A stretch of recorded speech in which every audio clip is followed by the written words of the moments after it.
អូនដែលប្រើប្រភេទឡានអូតូដៃថ្មីបងប្អូនអានេះខ្ញុំមកចែកម្លែកពីរបៀបឈប់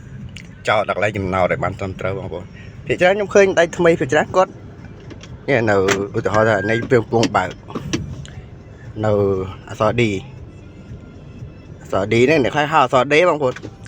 នេះពេលយើងពងបើកពេលនេះយើងឈប់ปึ๊បគាត់ដៃថ្មីគាត់រុញទៅអក្សរ P បងប្អូន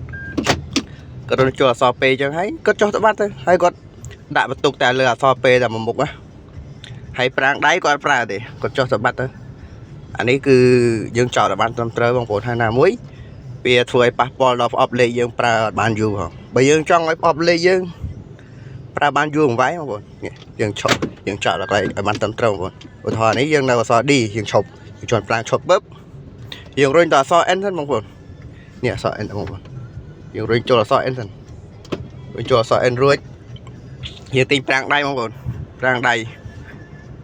ពេលយើងឈប់ហើយធម្មតាយើងនៅអក្សរ D មកយើងឈប់បើយើងរុញចូលអក្សរ N ហើយរួចចាំទីប្រាំងដៃតាមក្រោយបងប្អូនទីឲ្យខ្លាំងចឹងមកបងប្អូនទីឲ្យខ្លាំងចឹងហើយបងប្អូនភ្លេងប្រាំងជើងមើលឡានហ្នឹងនៅឈប់មួយកន្លែងបើថាវាអត់តន់ឈប់ទេបងប្អូនទីឲ្យខ្លាំងជាងនឹងទៀត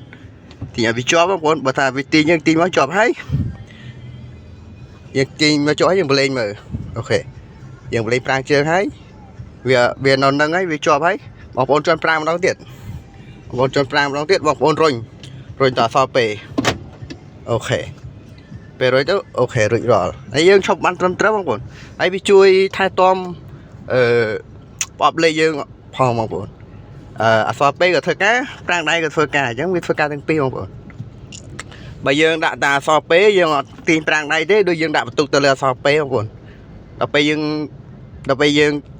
ថយវាចេញមកវាលក់វាលន់បងប្អូនដល់ពេលយើងចោតវាចោតបានត្រឹមត្រូវបងប្អូនវាជួយថែទាំ